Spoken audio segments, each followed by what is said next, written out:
তারা আমাদের এখান থেকে এখন উচ্চতর জায়গায়, যেটা সিটি কর্পোরেশন রুলসে আপনারা জানেন যে একটা সিটি কর্পোরেশনের রুলস আছে, সেটা হচ্ছে পৌর কর্তৃপক্ষের বিষয়ে বিভাগীয় কমিশনারের কাছে আপিল তারা করেছে। এই আপিলে করার সময় 75% টাকা আগে সিটি কর্পোরেশনকে পরিশোধ করতে হবে।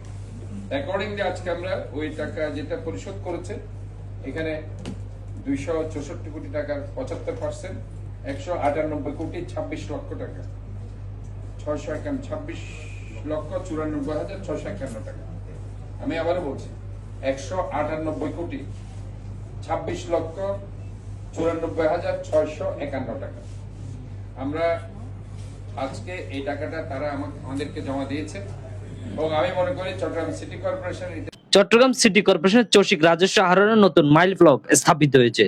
চট্টগ্রাম বন্দর কর্তৃপক্ষ থেকে পৌরকর বাবদ 198 কোটি টাকা আদায় করেন চসিকের ইতিহাসে সর্বোচ্চ কর আদায়ের নজির গড়েছে বর্তমান প্রশাসন।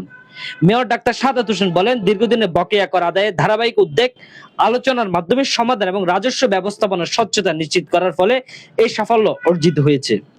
এর ফলে সিটি কর্পোরেশনের আর্থিক সক্ষমতা আরো বৃদ্ধি পাবে এবং নাগরিক সেবার মানোন্নয়ন নতুন নতুন উন্নয়ন প্রকল্প বাস্তবায়নে সহজ হবে। তিনি বলেন, রাজস্ব আদায় বৃদ্ধি, প্রশাসনিক সংস্কার, আর্থিক শৃঙ্খলা প্রতিষ্ঠানের মাধ্যমে চসিককে একটি স্বনির্ভর ও জবাবদিহিমূলক প্রতিষ্ঠানে রূপান্তরের কাজ চলছে। অতীতে চট্টগ্রাম বন্দর থেকে উল্লেখ্য কর আদায়ের দ্বারা শুরু হলো, এবার 198 কোটি টাকা আদায়ের মাধ্যমে নতুন ইতিহাস সৃষ্টি হয়েছে। চসিকের সূত্রে জানা গেছে, এই অর্থ নগরের অবকাঠামো উন্নয়ন, জলাবদ্ধতা নিরসন, পরিচ্ছন্ন কার্যক্রম, সড়ক উন্নয়ন, নাগরিক সেবা বিভিন্ন খাতে ব্যয় করা হবে।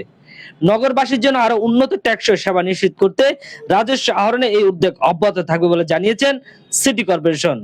জাতীয় কণ্ঠ 24, চট্টগ্রাম।